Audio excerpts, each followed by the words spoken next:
Me pidieron hacer un análisis de dónde venimos, más o menos desde 1992, Cumbre de la Tierra en Río, hito en el mundo, 1992, y de repente, ¿a dónde estamos? Con Objetivos de Desarrollo del Milenio, en 2030. ¿Qué es lo que está pasando en el medio? ¿Por qué esa serie de decisiones?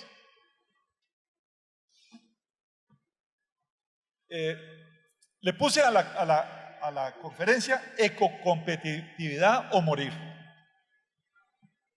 Pensando en las empresas, el ministro de Ambiente nos dijo, no, y en la humanidad. Si la humanidad no logra resolver los grandes conflictos, el problema no es para el planeta, es para la humanidad. Y también para los países. Vean, ahí resumí, esto es el Acuerdo de París, esto es la Convención de Cambio Climático, traté de ponerla en un solo gráfico.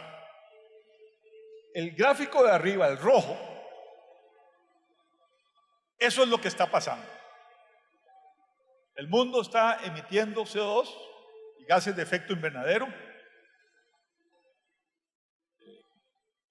NOx, metano, dióxido de azufre, y está excediendo por mucho 30 gigatones, algunos dicen 40, y eso es absolutamente insostenible. Eso nos lleva a ese escenario de desaparición de la humanidad, de la civilización, que mencionaba el ministro hace un minuto. Porque la temperatura promedio a la que nos dirigimos es entre 3.5 y 5.3 grados. Esa temperatura promedio, vean qué es promedio, eso quiere decir que a algunos lados será 10 grados y otros será menos. Es absolutamente insostenible. No desde el punto de vista económico, no desde el punto de vista social solamente, es insostenible. La humanidad no sobrevive eso. Ese es un escenario catastrófico, es el que ustedes ven en las películas de grandes tsunamis y de nevadas. Bueno, desgraciadamente, ese es el escenario que estamos siguiendo. Los científicos nos han advertido desde 1992, Cumbre de Río. Costa Rica ni siquiera tenía Ministerio de Ambiente en ese momento, no había Ministerio de Ambiente en América Latina. Desde la Cumbre de Río nos han advertido que este es el rubro máximo, 10 gigatones al año. La humanidad va a tener 10 billones de habitantes, 10.000 millones de ciudadanos en unos pocos años. 10 gigatones entre 10 billones lo que da es una tonelada per cápita. Es una cifra fácil de pensar. Los científicos nos advierten, una tonelada per cápita es el máximo que la atmósfera puede absorber. Si lográramos eso, dicen los científicos, el cambio climático sería solo de entre 0.9 y 2.3. Ese es el escenario ideal. Ese es el escenario que hubiésemos querido en el Acuerdo de París. El Acuerdo de París dista mucho de eso. El Acuerdo de París está como por aquí en el medio, como por aquí, como para 3 grados. Y ya ustedes han oído un montón de países que dicen no lo puedo cumplir, me salgo del acuerdo, me quiebra la economía, mejor no lo llevo adelante. Países grandes y países pequeños. Estamos. Es decir, déjenme resumirlo otra vez. El per cápita hoy es más o menos 6 toneladas per cápita y el máximo que la atmósfera absorbe y maneja naturalmente es 1. Y esa es la meta a la que tenemos que llegar. Es posible. Es lograble. Bueno, yo voy a tratar de dar una visión optimista de por qué sí. Y también dar ejemplos de por qué países pequeños y grandes son relevantes. Y qué pasa en diferentes sectores. Y finalmente concluir con los objetivos de desarrollo del milenio y cómo todo confluye.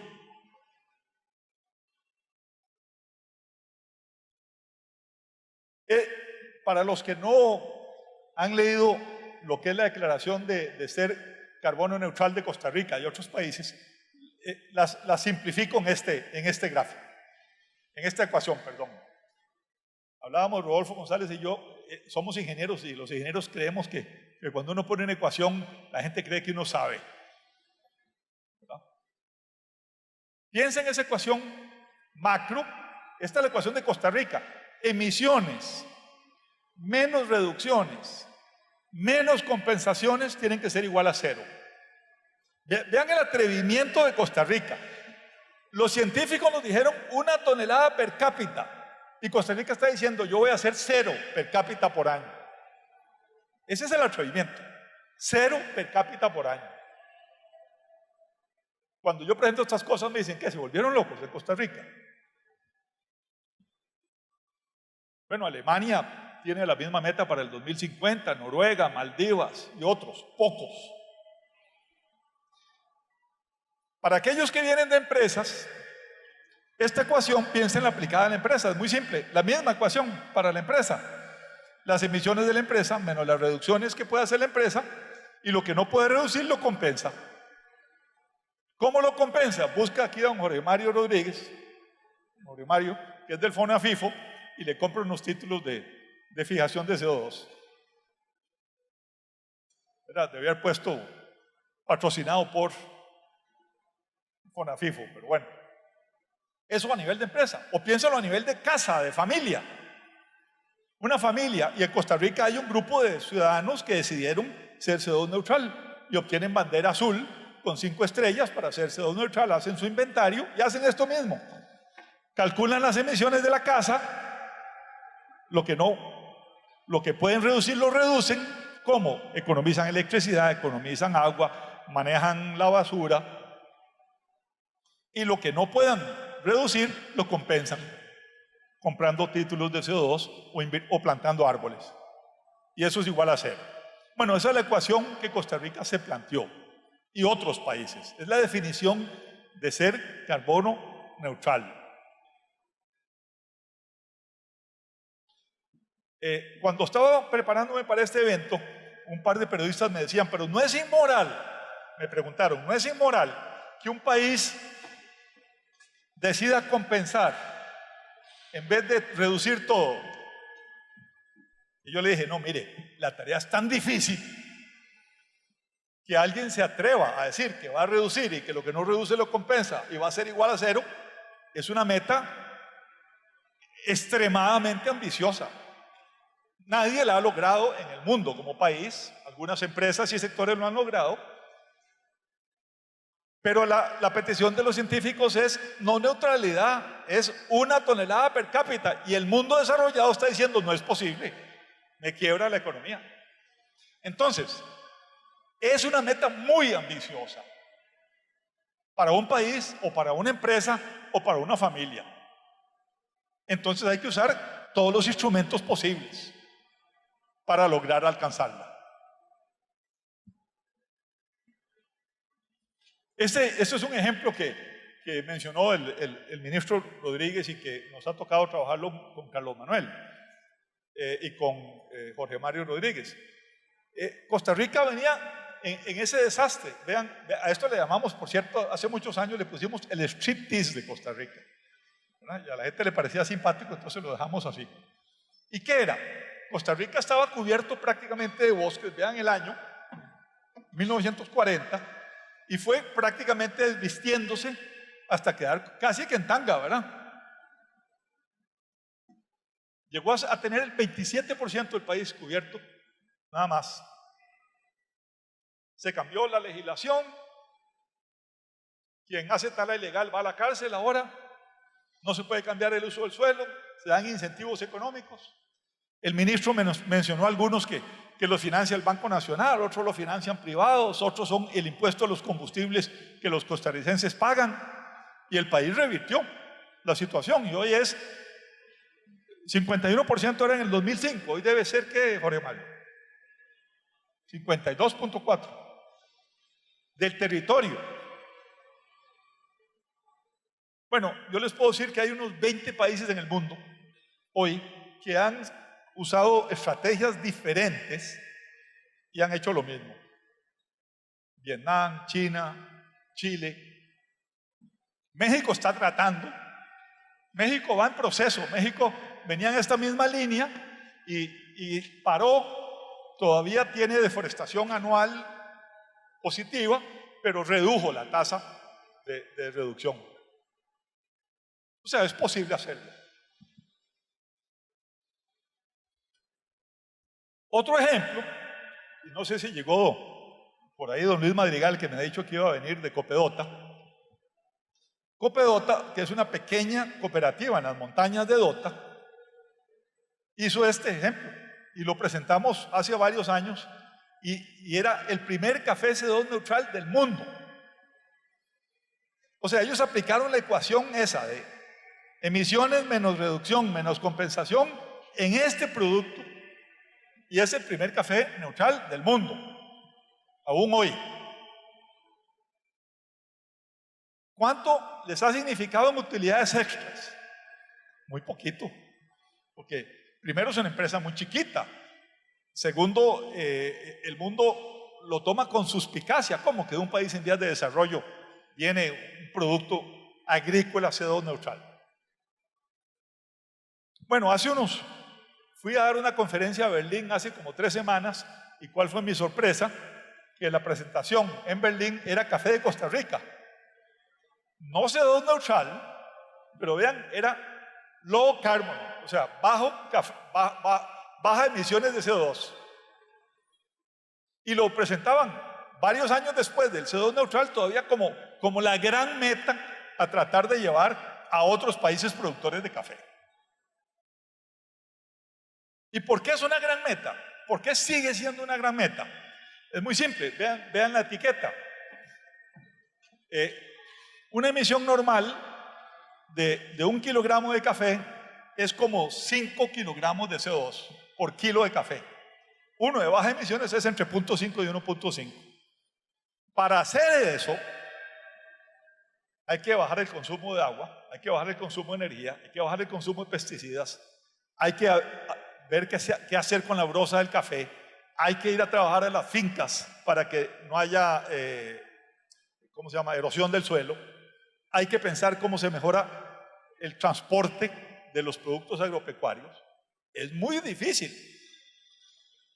Le decía hace unos minutos a la viceministra de Agricultura que un proyecto que se inició en la época de Felipe Arauz, de los damas de café, Costa Rica podría, así como hizo lo del sector forestal, ser el primer país del mundo que hace todo el sector café.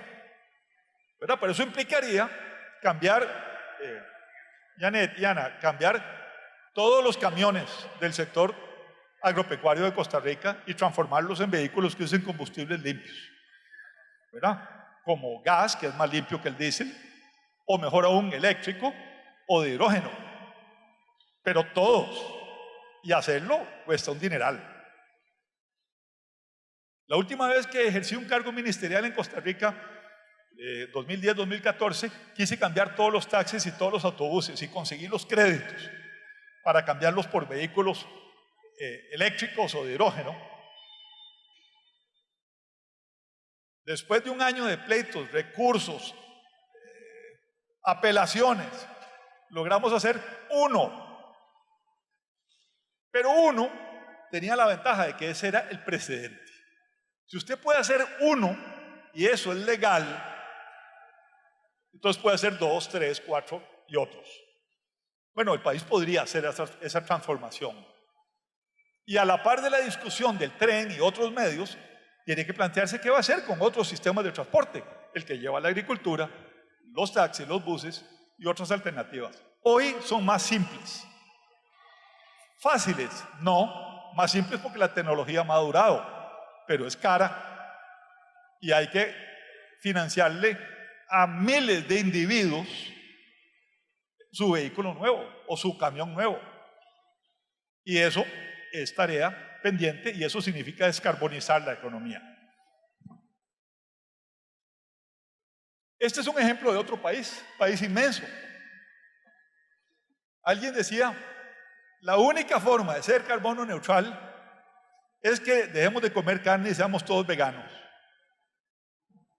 ¿verdad? Bueno, habrá una gente que puede ser vegana, yo no creo que este servidor. Al poco tiempo los brasileños me trajeron este ejemplo. Y me dicen, no, nosotros estamos cambiando completamente la manera en que hacemos nuestra ganadería. Y estamos combinando ganado con árboles y mejorando el uso del forraje, ¿verdad? Y la carne brasileña, dicen ellos, va a ser de bajísimas emisiones o incluso neutral. Y me daban este ejemplo. Me dicen, si se plantan más árboles, si se plantan 357 árboles por hectárea o 227, dos alternativas, usted podría tener 8 cabezas de ganado por hectárea por año en vez de una, que es el promedio de Brasil y el de Costa Rica y el de Colombia y el de México y muchos otros. Podría tener 8 cabezas de ganado por año si planta 357 árboles o 5 cabezas de ganado por año. Y además, la madera de los árboles cada 7 o cada 10 años, que usted la comercializa y hace productos que fijan carbono. En Brasil todo es grande, ¿verdad? Entonces dicen, vamos a hacer un proyecto piloto con 22 millones de hectáreas. Bueno, pero hacer esto mismo en Costa Rica implicaría financiarle a los ganaderos un cambio en la forma de engorde, de producción, generar sombra, ¿verdad? Crear una lógica diferente. Cuando Felipe aquí premió la primer finca de ser CO2 neutral, ¿verdad? Todo el mundo decía, bueno, es que una finquita en Costa Rica sí, porque es chiquitito. Bueno, pero si se puede hacer en Costa Rica, que es chiquitito, y se puede hacer en Brasil, que es gigante, se puede hacer en todas partes del mundo. Eso es descarbonizar. Ahora, es una inversión millonaria, es un cambio de cultura, es un cambio de hacer las cosas y al mismo tiempo mejorarle la condición económica al ganadero y al pequeño, ¿verdad? Porque en vez de una cabeza de ganado por año, como teníamos costumbre en Liberia, ¿verdad? Una vaca por hectárea por año, 8 o 5, más cada 10 años la madera. Le cambia la condición de vida al agricultor. Por si alguien aquí le interesa los números, esos son los números de las fincas ganaderas. El valor actual neto, el periodo de recuperación, 3.5 años, vea doña Janet Palomán. El valor actual neto, $2.800. Mejora la producción promedio para el pequeño productor. ¿Y qué hace con la madera? Este ejemplo lo financiamos nosotros en Costa Rica con el FONAFIFO y el Tecnológico. Y ganó el premio de la casa más popular en la competencia entre universidades tecnológicas en París, ¿verdad? Pero al estilo Tico hicimos lo difícil: el proyecto piloto, el diseño, los planos, prepararlo para que mano de obra no especializada lo pudiera armar en París en 10 días, porque eso era una competencia. Nos premiaron por ser los mejores desde el punto de vista del público. No ganamos el premio general porque los jueces llegaron en invierno. Y como era un diseño tropical, hacía mucho frío, no le han puesto calefacción ni ninguna otra cosa. Pero ¿dónde paramos? ¿Dónde es el paso que sigue? Comercializarlo, producirlo para que sea utilizable, hacer de esto una fuente de empleo. Acabo de estar hace una semana en Venecia donde arquitectos italianos y suecos, yo les presenté esta idea y tal, y ellos me dijeron, qué bonita la casita de Costa Rica. Y me presentaron un edificio de madera de 8 pisos, construido en Suecia, y otro de 12 pisos, construido en Noruega. Pisos. Y dicen, y podemos hacerlo con puentes y otras estructuras pesadas, porque la madera tiene esa capacidad. Y me recordaron en nuestros años de estudiante, la madera aísla del ruido, aísla del calor, es mejor para los terremotos, ¿verdad? Y en Costa Rica dejamos de utilizarla. No es que sea prohibida, pero si usted hace una casa de madera, no se la aseguran. No puede comprar seguro por temor a los incendios. Bueno, en aquel momento se paró y nos pasamos a concreto y a ladrillo, igual en Argentina, porque a la gente le parecía más elegante tener una casa de ladrillo que una de madera. Ahora, la madera es sostenible, porque el bosque se puede manejar sosteniblemente, puede generar empleo, puede generar perspectivas de largo plazo para las poblaciones rurales, fija CO2. Y es un momento en que además, vean, los muebles son de madera, es trabajo artesanal, ¿verdad? Va a haber mucha otra gente trabajando en algunas de estas cosas. Bueno, en el caso de Costa Rica, solo tiene 2% del total de las áreas que les mostré son plantaciones forestales. Y el bosque tropical es muy complicado de manejar sosteniblemente. Pero otros países de la región, como Chile, como Colombia, como Brasil, como México, sí pueden hacer una industria sostenible y tampoco la tienen, ¿verdad? Edificios de 8 y 12 pisos, ya construidos. En Suecia, en Noruega, y en este momento haciéndose otros en Canadá. Aquí vi que al menos hay unos cuantos ingenieros, les vuelvo a plantear la idea, y a los arquitectos. La madera es mucho más cálida y al ser humano le provoca una sensación interesante de confort.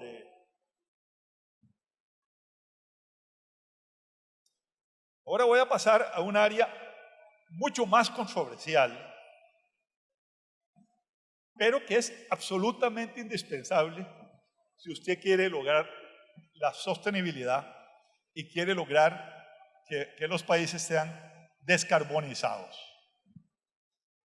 Usted no puede continuar desperdiciando comida. Hemos estudiado en la FAO y en otros entes de Naciones Unidas que en los países en vías de desarrollo se pierde casi 40%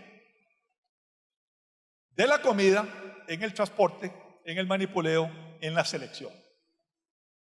En los países desarrollados se pierde casi igual, pero se pierde por otra razón, porque la gente va a comprar y dice, no, ese tomate está muy feo, y el tomate feo no lo compra, ¿verdad? O la zanahoria fea, o es muy chiquitita, o es muy grande.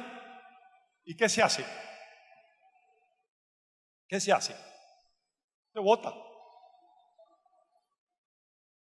Hace poco, un agricultor holandés destruyó 1 millón de chiles, digámosle, de chile dulce, porque habían salido con forma fea. En una reunión con el Papa Francisco hace poco nos dijo, eso es un crimen y es un pecado, destruir comida mientras hay gente con hambre. Ahora, pensémoslo otra vez desde el punto de vista de sostenibilidad. Botar comida significa botar energía, botar agua, botar fertilizantes, ¿verdad? Trabajo, transporte, suelos.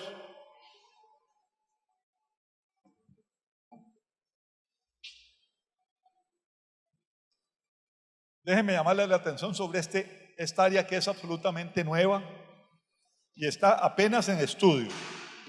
Aquí hay algunos de los colegas de la FAO, Octavio y otros. Resulta que estamos ante una epidemia mundial que no está afectando solo a los países de vías de desarrollo. que es el tema de sobrepeso y de obesidad. Hasta ahora nosotros hemos trabajado enfocados en combatir el hambre, ¿verdad? Y es un gran reto porque hay 800 millones de personas que todavía tienen y van a dormir con hambre. Pero emergió un problema inmenso, casi 2.000 millones de personas, 2.000 millones de personas con sobrepeso. Y de esos 2.000 millones de personas, un tercio con obesidad. Y uno diría, bueno, eso es un problema personal, ¿por qué se mete en eso? ¿Qué tiene que ver? Bueno, significa otra vez que ya no en el supermercado, ya no en el transporte, sino a la hora de consumirlo, por consumir comida equivocada, se desperdicia la energía, la gente gana peso y eso cuesta 5% del Producto Interno Bruto del mundo en problemas de salud como la diabetes, como el aumento de infartos y como otros problemas que la humanidad viene creando. Ningún país hasta hoy ha podido lidiar con eso. Ni países ricos, ni países de renta media, ni países en vías de desarrollo. Ninguno. Todos sufrimos de esa epidemia. Acabamos de presentar los datos para América Latina en estos días y absolutamente en la misma dirección.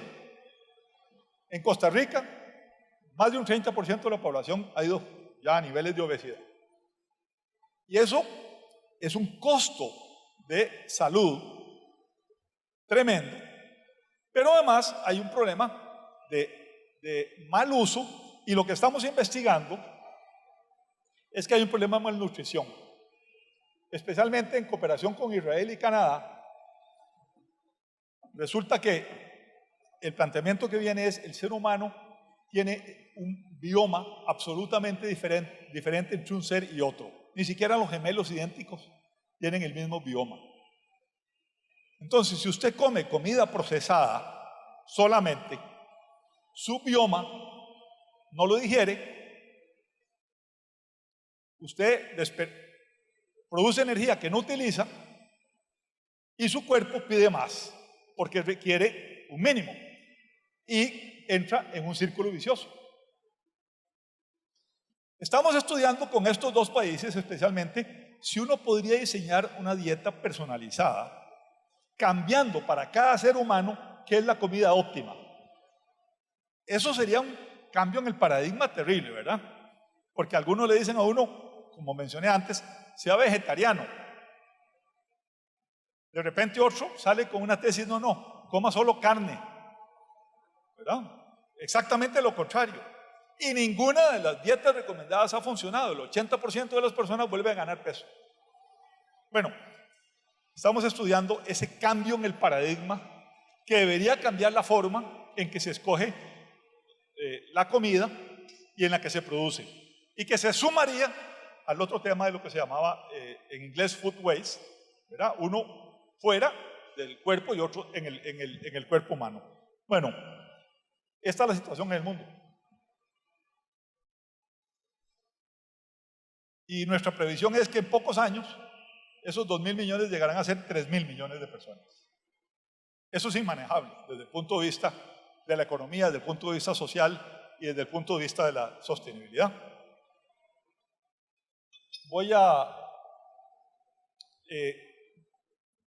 Los países presentaron lo que se llaman decisiones determinadas nacionalmente por el Acuerdo de París. Este es el resumen. Si pueden ver, especialmente en África, el 53% de la gente dice hay un problema de nutrición y crece y lo habrá. El día de hoy uno de los problemas es que una parte del mundo come 100 kilos de carne al año y otra parte del mundo 10. ¿Verdad? O sea, no es un problema de comer carne o de ser vegano o de alto en carbohidratos o bajo en carbohidratos. Es simplemente un problema de equidad y un problema de comer la comida que es saludable para cada quien. Ahora, ¿por qué eso es relevante? Para para alguien que no sea la Organización Mundial de la Salud o para Costa Rica. ¿Por qué? Eso es relevante.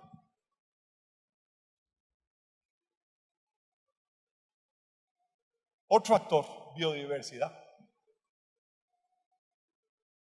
¿Cómo se conecta una cosa con otra? ¿Qué tiene que ver con las decisiones del Río de 1992? Bueno, pues resulta que gran parte de la biodiversidad es esta, es la que usted encuentra en el mercado. ¿Verdad? Y esta la conocemos todos. Frutos, vegetales, diferentes animales. Pero bueno, vean lo que el ser humano viene pasando de consumir 9 kilos de pescado en el 61 a consumir 20 kilos en el 2016. Y no ayuda al problema de sobrepeso. ¿Verdad? Eso en teoría era una de las grandes soluciones. Bueno, es una solución desde el punto de vista de proveer comida y de proveer alternativas. Y el 50% de los seres humanos que comen pescado ya lo comen de acuacultura. ¿Verdad? Esta es una foto de una zona en Italia donde los pescadores tienen pequeños sitios en los que extraen en forma sostenible moluscos, ¿verdad? Y de eso viven y en eso desarrollan y hacen distinta su región. Dicho sea de paso, es posible hacer manejo sostenible del mar y es posible hacer que las poblaciones se mantengan en el largo plazo. La publicación más popular de la FAO, ¿verdad?, fue de una persona que se estaba pensionando y dijo: yo no puedo pensionarme sin publicar los insectos que son comestibles. ¿Verdad? Y todo el mundo dijo: ups, ¿cómo insectos comestibles? Pues resulta que hay una larguísima cultura, ¿verdad? En México, por ejemplo, el gusano de maguey, es comparable al caviar, ¿verdad? En la cultura mexicana, ciertos huevecillos de hormigas, y publicamos un libro con las recetas de diferentes países. Bueno, de repente hay una tendencia de muchachos en Europa que están comenzando a desarrollar los productos de alimentación basados en insectos. Pero el cambio climático está provocando otro problema. Los insectos ahora saltan de un país a otro, de un continente a otro, y se destruyen cosechas completas.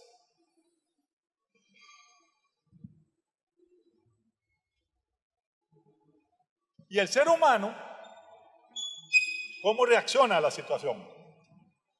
Vean qué cosa tan complicada. En algún momento, el ser humano conocía 30.000 especies distintas comestibles de plantas. Utilizó unas 6.000, luego 200, y hoy más de la mitad de la humanidad comemos de 9. Trigo, soya, arroz, maíz. ¿Y qué tiene que ver eso con el problema de la sostenibilidad? Bueno, esa reducción de la dieta es, en la hipótesis, la que está provocando el problema de sobrepeso, ¿verdad? Porque empobrece la dieta y la uniforma, mientras que el ser humano es distinto. Pero segundo, nos está poniendo en riesgo la biodiversidad, porque pasamos a depender de 9 plantas, o pasamos a depender de 10 especies de peces, o pasamos a depender, en este caso más diverso, pero no de 5 o 6.000, sino de 1.000 diferentes especies de ganado o de aves de corral. Entonces, conforme empobrecemos la diversidad que utilizamos, el ser humano sufre en su salud y pone en riesgo la sostenibilidad en el largo plazo. ¿Y cómo respondemos? Con los Objetivos de Desarrollo Sostenible.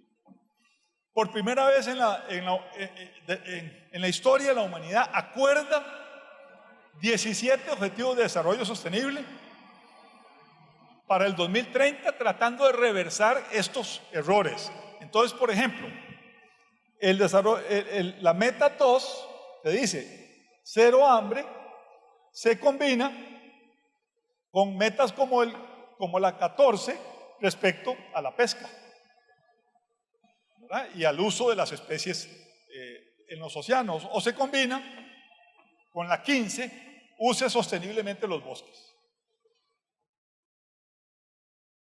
Bueno, aquí cierro para abrir preguntas.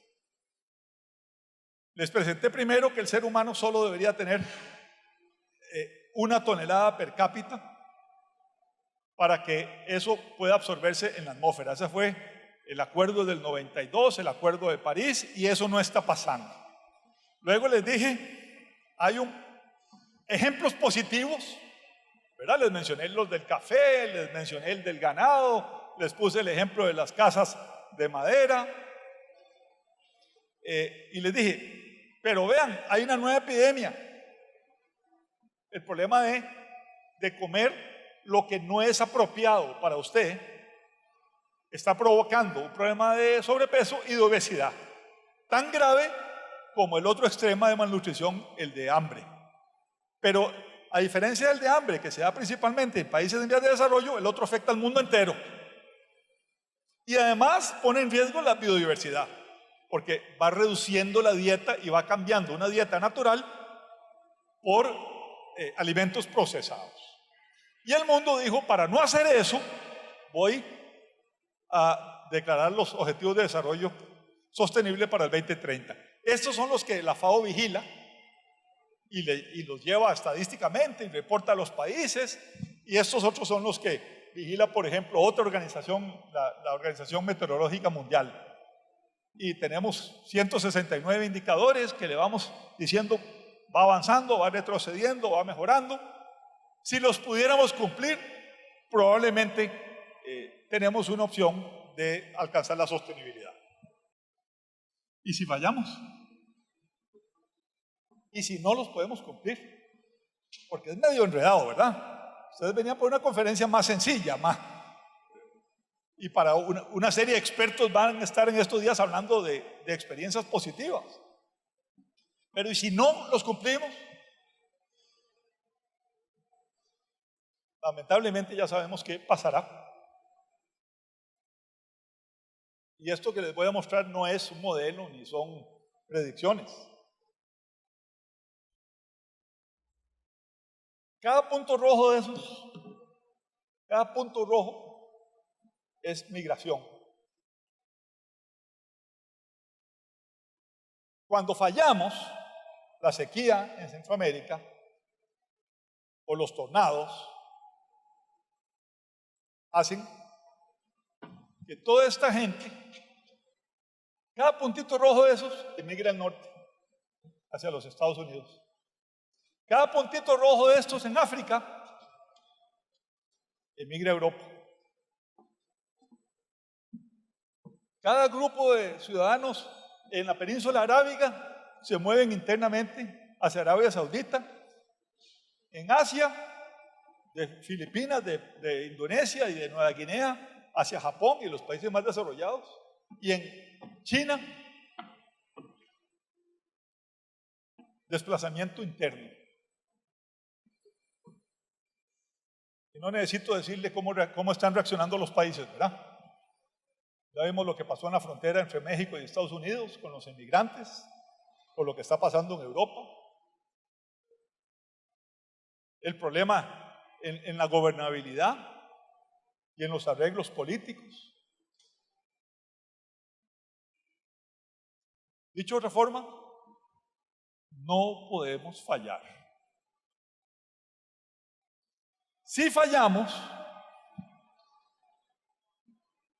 un vistazo de lo que nos dijo el ministro de Ambiente, no hay espacio para la humanidad.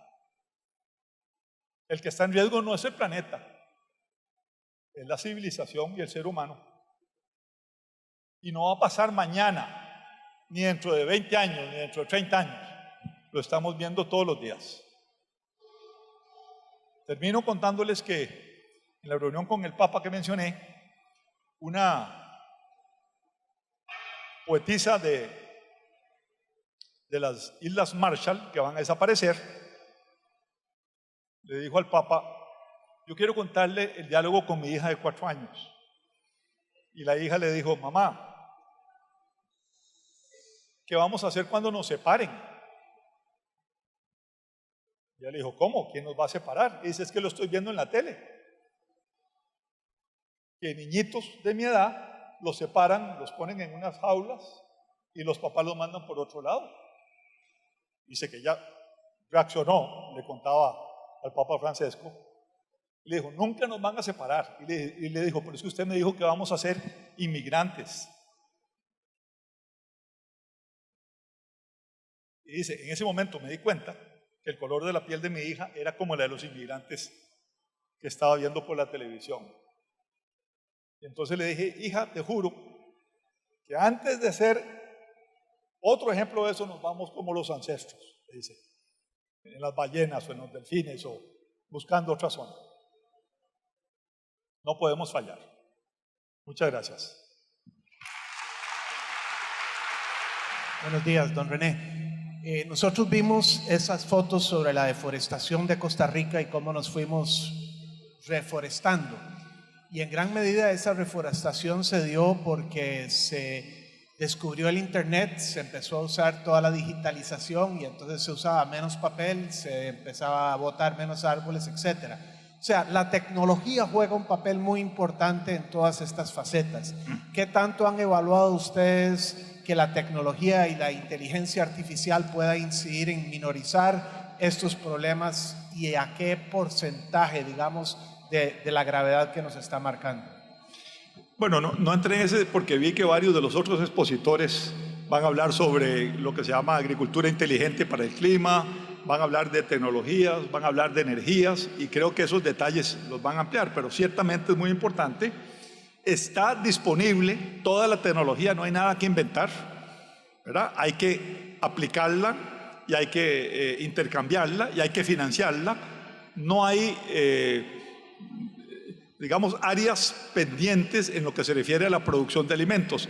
Las áreas pendientes, ya las mencioné, es más en el uso individual. Buenos días, don René. Hablaba un poco del financiamiento y cómo en Brasil y en otros países han logrado cambiar la forma de pensar de los bancos. A nivel nacional tenemos una disyuntiva importante en cómo ver esos rentabilidad de proyectos sostenibles a nivel nacional. Si bien es cierto, tenemos Banca para el Desarrollo, tenemos bancos privados y nacionales que están buscando estas formas, no vemos ese avance tan importante que se requiere para poder cambiar la mentalidad de la empresa privada y de los productores medianos y pequeños hacia la parte sostenible.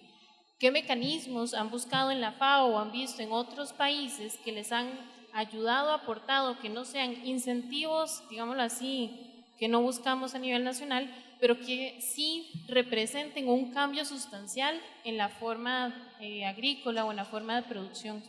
Gracias. Mire, Costa Rica precisamente que este evento lo haga el Banco Nacional y que haya ONGs y que haya sistemas internacionales como el Fondo Verde, no creo que la limitación sea financiera, es más cómo armar un buen proyecto, cómo tener las salvaguardas ambientales y darle la escala adecuada. El otro problema es cómo pensar en grande. El ejemplo de los colegas de café hicieron todo lo difícil. Todo lo difícil. Bueno, ahora ¿cómo le agregan valor a eso? 1 kilo de café, pasé a comprar unos para llevarme a Italia, vale más o menos $12. Más o menos. De 1 kilo de café se sacan 100 tazas, ¿verdad? De 10 miligramos cada una. En Italia, cada taza vale 2 euros. Por 100, 200 euros. Es decir, el que vende café en Italia recoge 200 euros.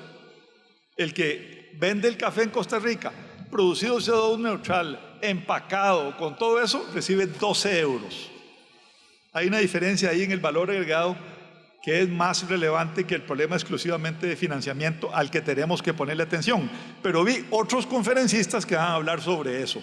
Pero el valor agregado es absolutamente necesario de aprender en Costa Rica a sofisticarlo.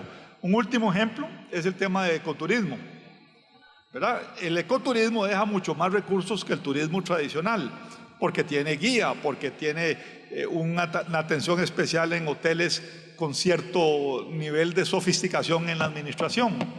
Bueno, ¿cuánto es mucho ecoturismo y cuánto es poco? Eso es una respuesta que el país tiene que dar, pero ciertamente no es el turismo masivo el que nos va a dar una respuesta al estilo de Cancún o de otros lados. Muchas gracias y que tengan un buen día.